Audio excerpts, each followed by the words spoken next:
50,000 credits. Oh my god! To beat the Grand Touring Car Trophy. 50,000, you exclaim? That's a lot of money. Well, Yes. normally it'd be a pretty large chunk of change. You can buy a pretty good car and can build a pretty good car out of that if you go to East City.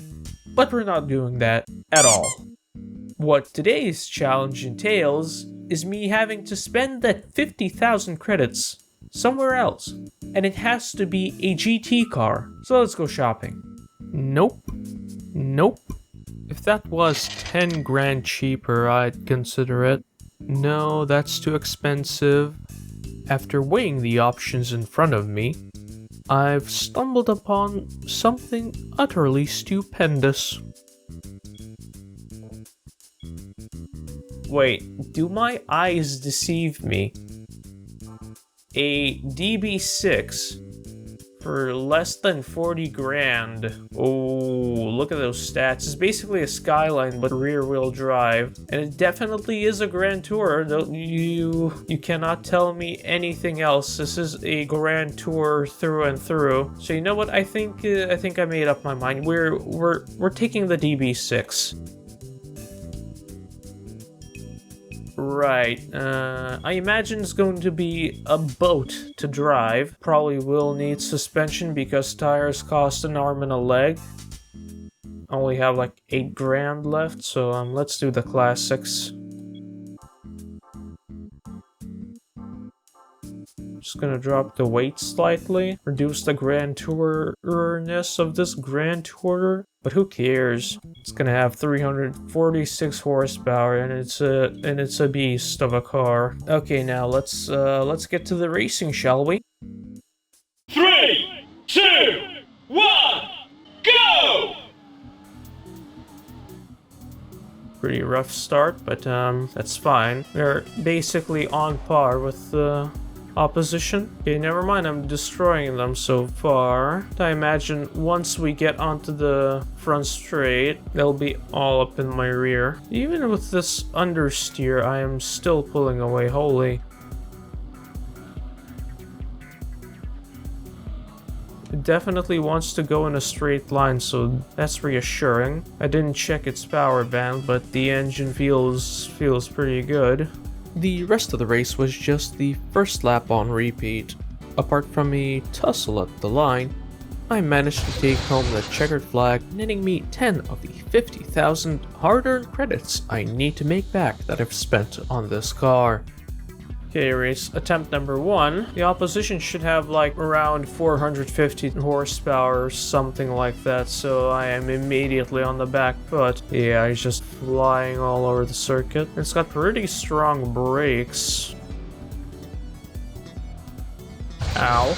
That'll certainly cut into the budget. At least I'm keeping up with them in the corners to an extent. Not sure about the straight, but if they go off the circuit like that, I can tuck in behind one of them. Yeah, we've got this. That wasn't very cash money.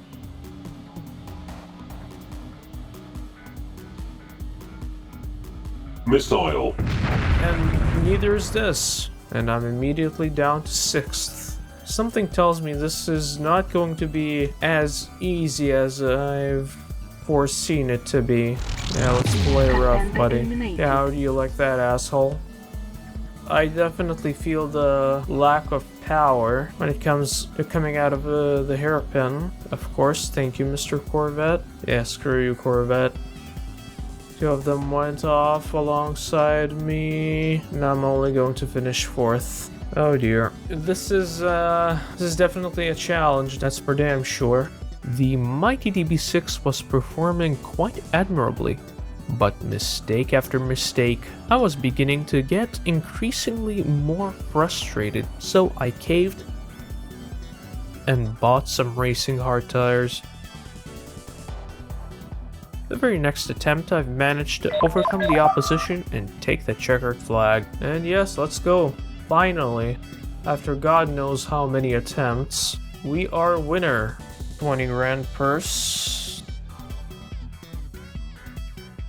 I believe even if we win the next race first try, we will actually be in the money after accounting for all the upgrades spent on this car.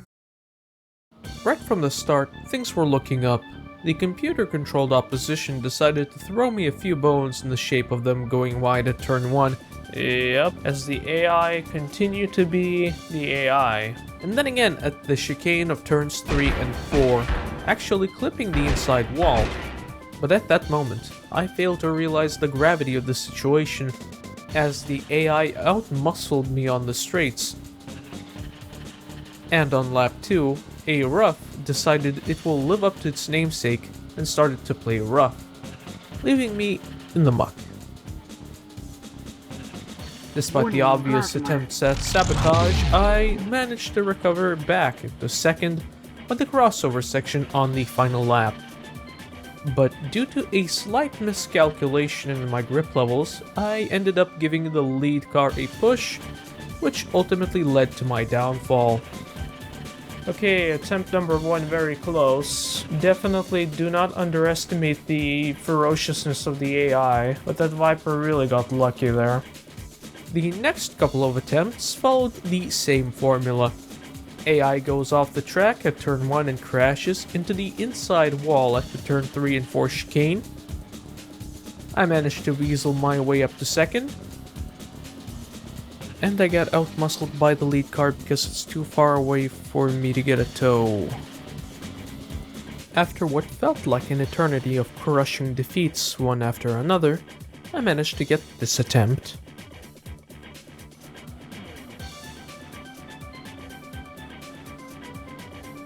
Nice, up into 5th. Many crashed foreign cars up front, up into 4th. So far everything is a textbook case. Thank you for the position. I knew you weren't blacklist material. Bit of tire squeal straight from the 70s. A slight nudge to let them know that I'm here. It's just common sense really. Up into 2nd now. Whoa, he's fast. Let me just there we go. Now, the chase commences. After a few mistakes by the AI, clearly feeling the pressure looming behind, I was right on his rear by the time we reached the crossover section of lap 3. This time, I managed to keep the car under control and got a better run out of the left-hand sweeper and sped past the lead skyline, winning the race just by a hair. Now, with the race finished, the challenge is over. But can we count it as complete? I don't think so.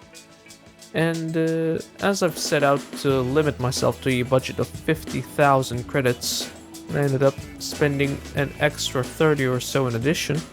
So you'd think I failed, but let me remind you that I've actually profited from this whole escapade, being about 10 grand in the black.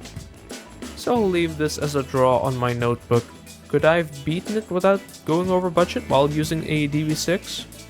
I reckon so, if I had went for tires straight away. I don't think I could get racing mediums for this car, but racing hards with a cheap flywheel would definitely be a good contender. Anywho, enough of this rambling. Thanks much for watching. Like, sub, and all that good stuff. I will see you next time.